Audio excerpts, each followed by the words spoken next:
And that is us recording. Nuala O'Neill, thank you very much. Welcome to the Written Word. Thank you very much for having me. So the only question I ever have is, what are you reading, or do you listen to Audible, or do you do stuff on YouTube? How do you digest the written word? What's your thing? So at the minute, I am reading a book called Chatter, and it is about the internal narrative, and about kind of how to not harness it, but how to work with it, as opposed to trying to quiet your internal narrative all the time. And it's really interesting as well. I have a tendency to kind of spiral sometimes whenever I'm thinking about something, and I'll go down rabbit holes, and it's not very good for me. So came across this book, and I've been reading it on and off. Sometimes I can sit and I can read a whole book in an afternoon, and then other times I can flit in and out. And because it's sort of a study and it's an essay, a doctorate, I suppose, it's a break it down into kind of 15-minute sections. But that's what I'm reading at the minute. And I also listen to audiobooks as well. So I am listening to Heidi on Audible at the minute. And yeah, I kind of over the last year have started listening to a lot of children's classics. So The Railway Children and Five Children in It. And I'm listening to Heidi at the minute. I like it in the car and stuff whenever I'm driving. And I'm also listening to Blake Snyder's Save the Cat on how to about 15 beats in movies and how to break them down and script write. So that's the three that are going on at the minute. And would that cover your kind of three main interests? Something to do with the creative process, something to do with kids, and then something to do with how the brain works? Would that be the...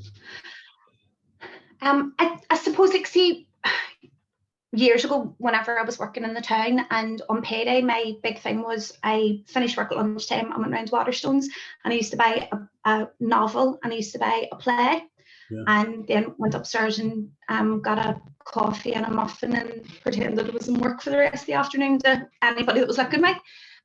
But that was my big thing. At the minute, it just seems to be kind of, I find it, I like dipping back into the children's classics, because I was an avid reader when I was small, and then because of, I suppose, a lot of the line of work that I have done in children's theatre, in working with children, and the daycare that I'm working in now, and then I had done a bit of work with Young at Art over the last couple of years as well, in regards to teaching adults how to work with the 3 to 5, the preschool age, and how to bring drama into the classroom there too. So maybe that's kind of part of it as well. And then, you know, kind of keeping myself, my brain occupied helps me too. So yeah, keeps you in check.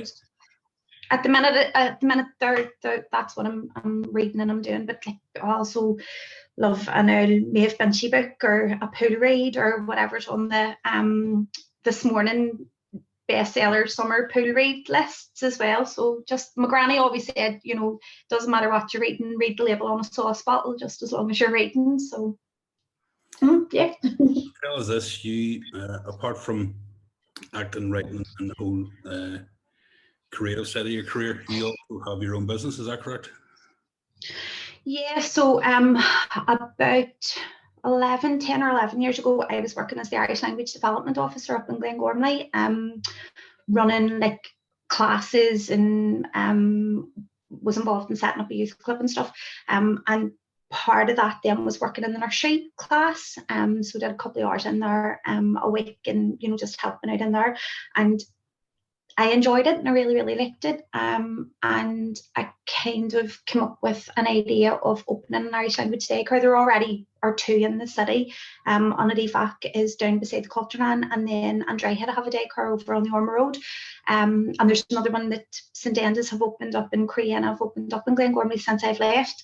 But I saw that there was a gap in the market in West Belfast, or Andytown, where I live, and kind of started that process about 10 years ago. Went to invest in it, went to work West, got a load of support with my business plan. My mummy came in on it with me as well, and we came up with the named Chapwamo, which in Irish means granny's house. And whenever I was a kid, I was lucky enough that when mummy had to go to work, I lived in my granny's house anyway, but my granny and granda looked after me, and it was that kind of idea that you pulled out all the cupboards and you played with pots and pans. And do you remember the thing that you used to clean your salad in, your lettuce leaves?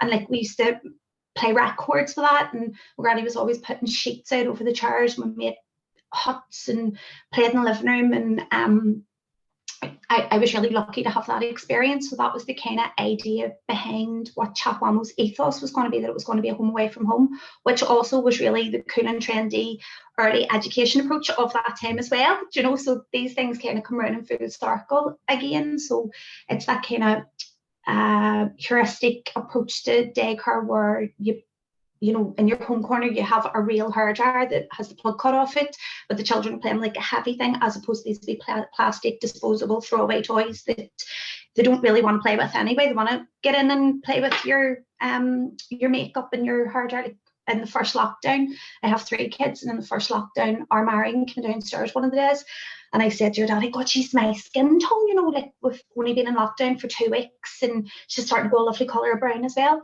Little did I know that she'd been putting my gradual tan on upstairs, you know. So it's those things that they want to play with and they want to enjoy, and that's where Chapwamo came about. So we opened 6 years in May coming, and we opened with 2 staff, myself and 4 children, and we now work with 93 families, and there are 93 children. It's 88 families and 83 children, and we have 22 staff. So there's a big demand for it. You know, parents have to go to work and they need to be looked after. Children need to be looked after. So, and especially coming out of lockdown, a lot of parents saw that it's not just a babysitting service that we provide. We're early educators. You know, I go in and I do drama with the children. When we're telling stories, the kids get up and they act out the 3 bars, and you know, all those kind of things, and children's questions, they're very important. And like all good daycares do that anyway, but that's what our main focus is as well. So I think a lot of parents who had been at home with the children, especially the first 3 months, the first time round, and the kids weren't going out of the house, they were with their mummies and daddies the whole time, and whoever their carer was at the whole time. And whenever they came back to us, parents saw that it wasn't just the homeschooling, you know, that the babies are being taught, and we're nourishing their growth as well. So early education's kind of got my buzz as well now. That's a massive growth to go from 4 to 93 in a 6-year period. Was it a slow burn start, or was it a gradual thing, or did it just explode? Or it was crazy. So it was so we opened in May, and in July I had to borrow money off my mummy to pay the wages. We didn't have enough money for the wage bill. It was tiny, you know. The thing is as well, you're trusting a person that you don't know with your most precious thing in the whole world, and they want to see that you haven't managed to lose any of them, that haven't scaled the fence, or you know, you haven't done anything wrong before they'll trust you. So word built up at school gates, and once we got to the stage where the children who were 2 or 3 when we opened went to nursery school, and then parents then started asking each other, where does your wee one go and stuff, and they were saying Chapwamo, then it started getting busier. But like really, it's been the last 18 months that we've got to the stage that we're at now, where it's profitable is not the right word, because I'm hell for doing things like going over to the play resource and just ban loads of stuff for the children and things like that there. And you know, the profit and loss margin doesn't really factor into it. It's more the thing is as well that we get to spend time with our kids whenever, like if I had been back working in Creana, I'd have been working from 9 in the morning, sometimes 9, 10 at night whenever the classes were on too. So this way, you know, I was able to have the kids with me whenever I was at work. So but at least it's worked out okay. So it's at a point now, at least, where you're breaking even and you can survive, and there's a future to it, as opposed to not knowing how far it's going to go. Yeah, and like, you know, we're able to make a living out of it now, whereas the first couple of years we weren't, you know. But people say that it takes sort of 3 to 4 years before you start making money in a new business. But the other thing as well was that it also means that now if something comes up with, I think Erin, like last year, they asked, that wasn't last year, but we lost last year, 2019, they asked me to write a play about the Shaw's Road Gaeltacht. And because it was on its feet. I was able to take time and do that, you know. So I'm very lucky that way now that it's standing. We've done, not that the hard work, because the hard work has to happen all the time, otherwise it does fall, and you know, you have to continually keep chipping away at it. But it's allowed me that wee bit of freedom to kind of do other things that I love as well. And you have carried on acting and writing in the 6 years the business has been going. So do you enjoy that more because you've got another full-time thing? So in terms of it's not occupying your head the whole time, going where's the next acting job come from, or where's the next writing job come from? I think the thing was, I think the thing was as well, because I was listening to Packy Lee, you interviewed not long ago, and I was listening to him too. And the thing was, for me, whenever I was acting full time, it was never a full time gig. You know, I was always bartending, I was always waitressing. I worked in the civil service for a couple of years. I worked in the Royal doing kind of pretended to be a secretary because they got paid £1 more an hour. But I did different bits and pieces. So my rent was always paid and my mortgage was always paid, and Jackie had a full-time job, so he helped so much with anything that I wanted to do and supported me to be able to go and do a 6-week tour with Abbaboo Theatre Company and do things like that. So I always worked and I always had the support. This just was something that I wanted to do, and I suppose I kind of have fell into stuff's the wrong word, but when I have thought of things that I wanted to do, I put my whole heart and soul into it, and then when it's done, I maybe have 3 or 4 other ideas that I'm thinking of at the same time that I want to do at the same time as well. Because Jackie had said to me quite a lot, what are we doing now? You know, what's the next one? But I've been very lucky that, you know, it has worked out, and but I always worked kind of anyway when I was acting and when I was acting full time, because I started doing that when I was 17. Yeah. So that's like 23 years ago, 24 years ago that madness all started, and I decided to run away with the circus. And do you think the having been a job actor so young, do you think that drive and ambition is what helped you get your other business up and running? You know, being used to rejections and getting no's and hitting brick walls and having to keep on going. Do you think that has helped? I suppose it kind of built character, but I had really good role models at home. My granny and granddad, my mummy and my aunts and uncles, they all worked. And the kind of thought was, we're from Andytown, and like if you want to do anything and make anything, like you have to go and do it yourself. You know, nobody was going to do it for you. So that ethos was always there anyway. And then whenever I came home, so the first job that I got was Titanic Town, and I came home from London when I was 17 and said to Mummy, I'm leaving school, I'm going to be an actor. And she said, you are going to tech. If you're leaving school, you're going to go and get your A-levels. So I came home in November and I did 3 A-levels in between November and June, and finished my last exam in June. And then the film festival circuit started sort of end of June until August, and then I had loads of interviews to do on that and stuff. This was amazing. Like, you were getting flown over to London and going to the Edinburgh Festival. I went to the Locarno Film Festival in Switzerland. We got picked up in Milan by a limo and driven through the Swiss Alps and brought to this huge hotel, and were given your lanyard with your access all area pass and stuff. It was nuts. I'm standing in the Primark dress, you know, and we probably had about 70 quid between me, and my mummy went with me, about 70 quid between the two of us, and we're up on this roof terrace and having dinner. It was like the scene in Pretty Woman where you're trying to work out what fork to use and stuff. And then we went to the Piazza Grande that night and watched the Dante film Small Soldiers, and you know, it's all very Italian, everybody's smoking outside and drinking. It was all gorgeous, and you're 17 and this is just this completely other world.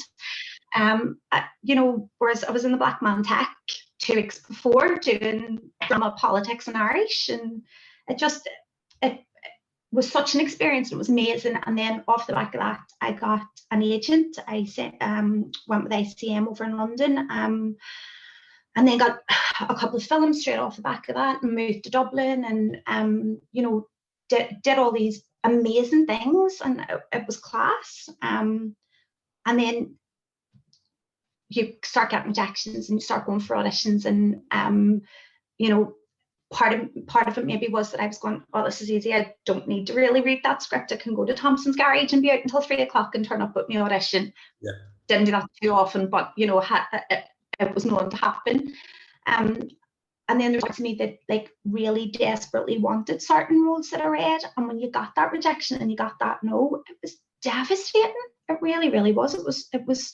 So I suppose that's character building, but at the same time, it does knock your confidence an awful lot. And you know, sometimes I would worry about ideas that I have, or scripts that I've written, and showing things to anybody, because you are worried that they're going to go, who is she? You know, who does she think she is? She's rocking about setting up businesses and going to the Piazza Grande and doing stuff like this. And really, I kind of fell all into that by accident. Like the audition for Titanic Town, I had auditioned my uncle, so I was 17, and it was August. And my uncle phoned me up to say that there was an audition happening in White Rock Tech, and that they were looking for extras for a movie. So me and my mate Anya went and stood on the White Rock Road all day, beautiful day, and went in to see the casting agent. And she said straight away, it was gorgeous summer, it was 97, beautiful summer, and I had a lovely tan. As we've already spoke about, I tan quite well. But we were standing outside, and the queue was massive, went in, and the girl says to me, she says, you don't look Irish. And I went, what do you mean I don't look Irish? And she went, well, you look Spanish. I went, well, I'm not, I'm from Additown. And didn't get the job for the extras. So about a week later, my drama teacher had to send 2 of her students, and she phoned and says, I'm sending you and another girl who's the year above you. I was in lower sixth then. I'm going to send girl who's in the year above you and do audition for this film. And I said, miss, I got knocked back for the agent, or for the extra job, not going to go. And she says, you're missing double French. I said, yeah, going. So went to the audition, did the audition. They asked me to go out and look at another piece of script. I read again, and then I got the bus home, and by the time I got home, there was a phone call from the casting agent to say that they would like me to go to London the following week for costume fittings and a table read, and that was it. You know, I kind of so fell into that by accident. What I mean is, I had auditioned for the part of the extra, didn't get it, but then got the lead role in the movie. You know, and could have quite easily not have gone and not have done all the things that I've done. And what was that like, hitting that table read with that cast? But when you're 17, you don't really Doesn't register. Know that this is a big deal. Well, I didn't know that it was a big deal. You know, you're sitting in Kieran Hines, Julie Walters, Lorcan Cranich, who had just done Cracker. Do you remember Cracker? And he'd just done it, and we loved him. Me and my mum used to sit up and watch that all the time. And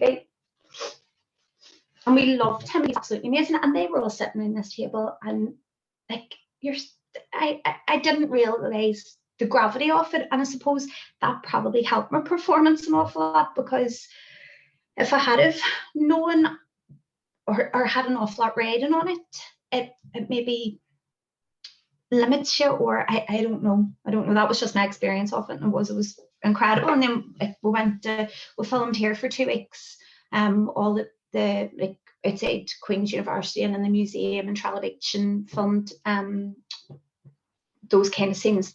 And then we went over and we were in London for 5 weeks and filmed over there, and it was amazing. 17, getting per diems, had no chaperone, didn't need a chaperone. It was amazing. Do you know, it was class. Brilliant. So that was 20 odd years ago then? 23, coming 24 years ago, yeah. Coming 24 years ago. And you were talking there about a play that you had written, was it last year or the year before, on what was the subject matter? Sorry, was it the... So the play in 2019, so it was 50 years, the Shaws Road Gaeltacht. So there's an urban Gaeltacht on the Shaws Road in West Belfast, where these 5 couples got together and built houses, and so that they could raise their children speaking in Irish. And then there were another 3 houses built shortly after that. And now there's 200 people living in the community, and there's a primary school and a nursery school all on the ground that they had bought. So it was the 50-year anniversary since the houses had been built in 2019, and Aisling Guerra asked me to write a play about it. So, and it was a massive subject matter, and it's like the school that I went to and the nursery school I went to, and like people who have been my friends all my life, and these amazing, like, if it wasn't for them doing that in '69, I wouldn't have spoke Irish. I'm still am one of those people that go away on holiday and manage to come back from Spain able to say please, thank you, and 2 beers, and that's it. You know, the whole idea that if you know 2 languages fluently, a third's easy to pick up completely missed me. Like, I'm not that, you know, I'm not able to pick up other languages, but I wouldn't have spoken Irish if it hadn't been for these people doing that. So it was a massive subject matter, and the fact that, you know, the majority of them are going to be sitting in the auditorium watching the show as well was a big thing too, you know, and you didn't want to say it again. It's real people with their real stories, and it's going to be them watching it. Big responsibility. Yeah, huge responsibility. And because of that, then the way that I had written it was I didn't name either of the 2 characters, so it was a 2-hander, and it was myself and Tony Devlin that were in it, and didn't give either of them names. So they were called Colleen and Gasser, boy and girl, and it was just about their story growing up, and we were able to pull in then lots of different stories and weave different people's influence and what other people did to build the houses and to make the Gaeltacht and realise the kind of vision and the dream, that because all those things then came out of that. They built the houses, then they needed a school for their children to go to, so they built a school, and then other people that lived in the local community wanted their children to be educated through Irish, so they let non-Irish speakers into the community, and those children then were educated through Irish. And then they needed a secondary school, and they couldn't find a secondary school, so the Cultureland, they bought it and set up a cultural centre, and then opened the secondary school on the first floor of it. Yeah, so there was a secondary school, there was an art gallery, there was a cafe and a bookshop, and there was a theatre, there was a radio station, and there was a newspaper, all housed in that building. And that was just because they needed it, so they went and they did it. Yeah. And then the secondary school now is massive, and they're looking for a second. It's got 800 students. It's incredible, you know. And a second one going to be opening in North Belfast soon as well. So, you know, this explosion of the Irish language revival, and that happened because of these people. And then somebody said, "Do you want to write a play about it?" Love to, but I'm terrified. And you got to perform it when then? It was 2019? So 2019, it was in the Flan, the Cultureland, at the end of November, and then it was supposed to have a revival in 2020, and then coronavirus happened, and we didn't get to go to the Gaeltacht in Donegal. It was very sad. So, but yeah, is it going to go back out again then? That's when Breed is talking. Yeah, Breed is talking about it. So she's the thing is as well, time moves on too, and like there's another brilliant play that's waiting in the wings ready to come out. Nish O'Carlin has written, and it was supposed to open in the Dublin Festival this summer, and because of coronavirus it didn't. And you know, there's so many different things that have been impacted on that. So whether we do get a chance to do it again, I would love to do it again. It was great crack, you know. And did you enjoy the writing process? Apart from being blind terrified, I did. Breed is a brilliant person to work with. I would have sent her a draft and she'd have come back with notes. And if it was on the wrong track, like there's, you know, different ways that I could have gone with it. And at one stage I was talking about like these angels and demons coming down, and the demons were English speakers, and Breed was like, "What were you drinking at the weekend?" Like, you know, that's but there's, you know, and that kind of was part of the process as well. And once I found the hook, and once I found what the story was about, and it's a love story, and it's about 2 people who love each other, love their community, love the language, and want to make a difference. And once I found that, I really enjoyed the process. And Breed she's a brilliant editor, and she's so good, at nudging you in the right direction when she thinks that you need a wee bit of guidance as well. So, I did enjoy it. I loved it. And are you going to write something else then? You've got something else planned? Yeah, so Aisling and Garra have just Aisling and Garra have just commissioned me to write another play for them for 22. So I'm kicking about ideas now with Bridge in regards to that. And I have another idea of looking at, I did a wee bit of work with the BBC there. They asked me to come and do to produce a series of Irish language comedy sketches. There was a writer from Cork, Julie J, and she had written them, and they're based on historical female figures from Irish history. So you had Queen, you had Winifred Carney, the children of Lur's stepmummy, Aoife.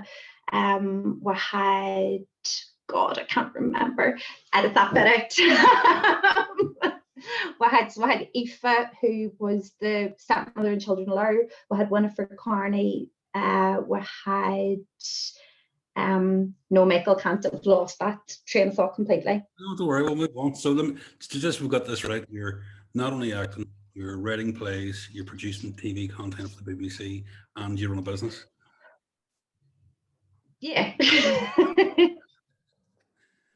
That's phenomenal. But they're all things that have kind of have come about from that audition at Titanic Time.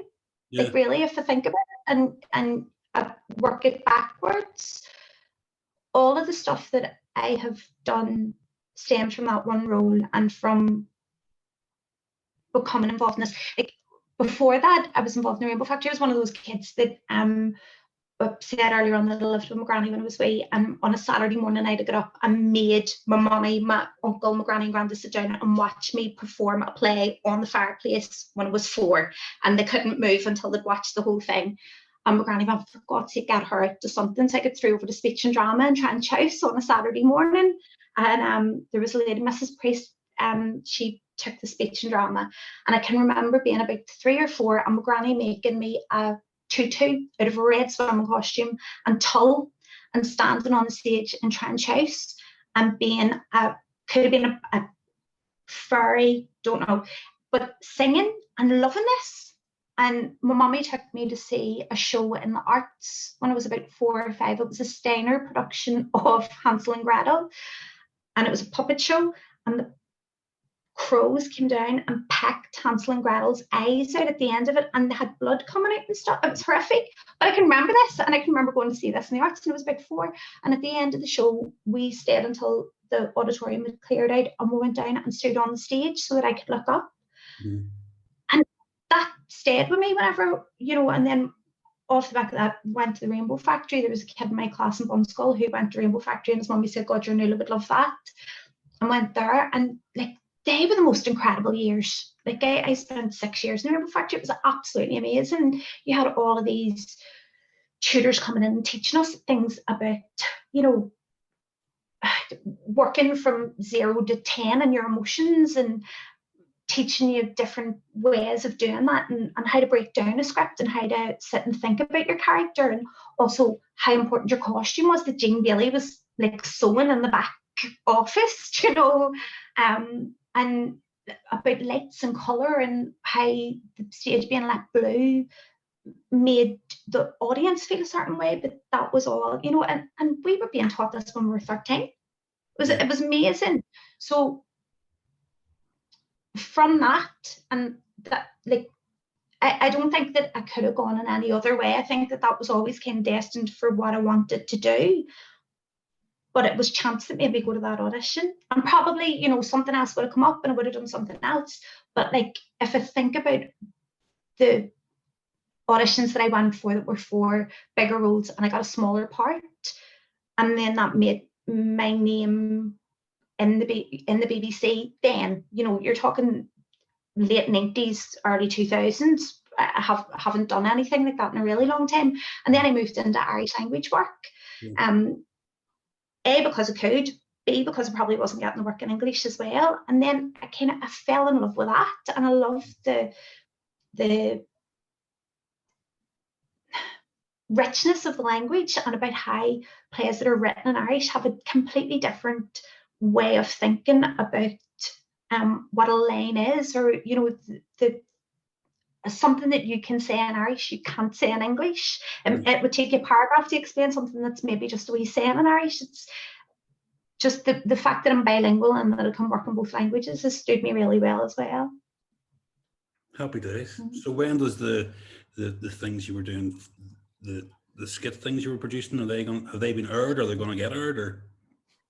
Yeah, so they went live in March. We were actually watching Graham Norton, and then the next thing, Celtic Queens come up after Graham Norton one Friday night, nearly fell off the sofa. It was quite cool. But they're live for a year on BBC Sounds. Brilliant. So you can go in and listen to those. And they were great crack. They were just talking about the kind of strong women in Irish mythology, but bringing them up to date. So you have, and they're all set with different chat show hosts as well. So you have Dr. Phil talking to Aoife, who's the stepmother, and Fionnuala, who's the head swan, and he's trying to sort them out as well. So it was great crack, and it was one of those things that I suppose because it was involved in the production side of it too, and I'd never done that before. A lot of that's kind of transferable skills that you have from just your daily life, and quite sort of organised as well. People don't believe that, but my processes are quite organised. But the whole idea of the production side of it, where I was able to work with the writer on the script and kind of look at the script from, she'd been working on for a year at that stage, but looking at wee things that maybe were to do with language or turn of phrase or something, and discussing that with her. I really enjoyed that process too. And then she went away and came back and had something brilliant, and it was great. And then was involved in like the casting aspect of it as well, and it showed me a different side, and I really enjoyed doing it. I think I like the writing side and the performance side more though. Right. Okay. So tell us this: what advice would you have for anyone who's either acting or writing or starting off in their career, or what advice would you give that 17-year-old in the White Rock Road after getting a no? Any words? One of the things that I think that kind of I learned from one of the tutors in Rainbow Factory as well, Sylvan. He used to make us, if you were late for rehearsals, he used to make us run up and down the stairwell in the old Rainbow Factory building. You had to buzz the buzzer. So being on time for auditions and knowing your stuff, like don't turn up and try and wing it, and put the work in. Like it's a job that you're going for. It's not something that you can kind of go in and wing, or you can have a go at. And I suppose the whole thing is that like I didn't go to drama school and I didn't train, and I suppose that sometimes that knocks my confidence a wee bit as well, where I think that I'm kind of playing at this, whereas there's other people who have trained and they know what they're doing. So I suppose it's about having confidence in yourself, and if you want to do it, there's nothing stopping you doing whatever you want to do. And if you don't like it, don't do it anymore and do something different, because that's what I've kind of done for the last 20 odd years as well, kind of flipped in and out of different jobs, and it's been all right. And comes full circle, and I'll have a go at writing this next thing, and if I don't enjoy that process, then I mightn't do it again. And it's one of those things that I think you just have to be trying to be true to yourself and try to be happy, and as long as you're happy, then keep playing on and doing it. That's brilliant. Nuala, thank you very much.